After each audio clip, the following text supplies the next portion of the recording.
God morning. It is April 22nd. God calling complain, not dash laugh.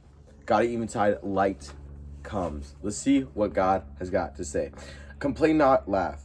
Trust in me. Do as I say each moment, and all indeed shall be well. Follow out my commands. Divine control, unquestioning obedience. There are always conditions of supplying being ample for your own needs and those of others. So he's telling us right now, divine control, unquestioning obedience. These are the only conditions of supplying being ample for your own needs and those for others. The only way you could get anything done in this life is if you truly listen to the Lord, right?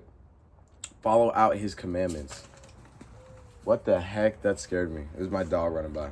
The task I set you may have seemingly no connection with supply. The commands are mine and the supply is mine, and I make my own conditions, differing in each case, but in the case of each disciple, adapted to the individual needs. So it's kind of like when your parents tell you, like, they tell you to do something, and then you're like, why? Because you don't understand it, and then they're like, because I said so. If you spend all your time asking God, why, you're never going to get anything done. You're not going to be listening. You're not going to be obedient. And it's going to be harder for him to work into your life, right? It's not like he's going to stop, but it's going to be harder for him and for you to ultimately accept him. You know what I'm saying? So you gotta look past that need to always understand what's going on, right? And just be obedient. Have no fear, like blind loyalty. Like if you're going to have blind loyalty in your boss or a really good friend that you have or a family member, why not have blind loyalty in the Lord? Have no fear, go forward. Joy, radiant joy must be yours. Change all disappointment, even if only momentarily, into joy. Change each complaint into laughter. Rest, love, joy, peace, work. And the most powerful of these are love and joy. So many people, like, I've had this thought before, but a lot of people I've talked to have had this thought too. It's like, what if laughing is just like a social construct, right? Like, why do we laugh? Why is that the innate reaction that we have when something's funny or we're happy or we're just full of joy, you know? And it's I've had conversations about it. A lot of people thought it was just like a social construct. It's just something that we learn to do. But if you look at any baby, right? Any baby, when they're happy, when they're excited, they laugh, right? They're not taught that. They just do it. They don't have to see you laugh. They just laugh in return. You know, that's something that we're born with. It's like some innate desire to just be happy and full of joy. So it's saying right here, have no fear, go forward, joy. Radiant joy must be yours. Change all disappointment, even if only momentary, into joy. Change each complaint into laughter. See the good, see the joy in every situation. Rest, love, joy, peace, work. And the most powerful of these are love and joy. God eventide light comes. Lord, show me thyself is a cry that never goes unanswered. Bro, this bird is just like making a ruckus. He really wants to be heard today.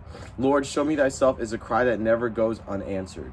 So every Christian ever has always said, Lord, please come to me. Every single Christian, every single person on the planet has had a plea of some sort going out to God, right? And he's saying right here that it never goes unanswered. Not to physical vision comes the awareness, but to spiritual insight. So he's saying it's not always going to be physical. Some people do have stories of physically seeing the Lord, of just seeing like some sort of angel, right? You don't know if that's true, right? It didn't happen to you, but he's saying it will always be answered spiritually, and you have to have that spiritual insight, that spiritual education. As more and more you realize my love, my power, and the manifold wonders of my character, its humility, its majesty, its tenderness, its sternness, its justice, its mercy, its healing of sore wounds, and its consuming fire.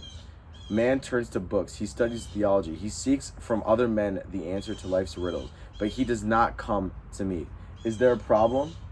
Oh, never mind.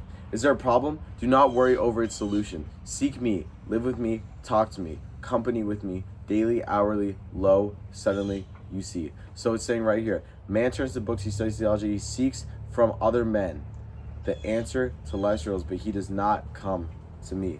So many times we are always asking, Lord, please come to me. Lord, if you want this for me, please tell me, right? And he will show us so many signs, right? But they're so hard to figure out. They really are. You need spiritual eyes, you need spiritual ears. You need to be spiritually aware and just always active, right? To always be receiving the Lord and seeing how he wants you to move. And it's difficult. It's difficult to always be aware of that. And it's saying right here that if we aren't aware of it, then we're just going to turn to things that aren't going to give us the answers that we're looking for. Only God can give that to us. But sometimes we do ask God for answers, and the way we get it isn't something that we like or isn't something that we can interpret fully because we don't allow ourselves to do that. So it's saying be aware of that. Be aware that the light always comes from God, that the love always comes from God, that the joy always comes from God, right? So you have no reason not to be full of love, joy, light, happiness, all these things, right? That is April 22nd. I love you guys so much. Sorry I was distracted today. There's a lot of things going on. Birds chirping, dogs running, cars driving. You know the usual. But I've been speaking the Lord's word. And with that, I'll say amen.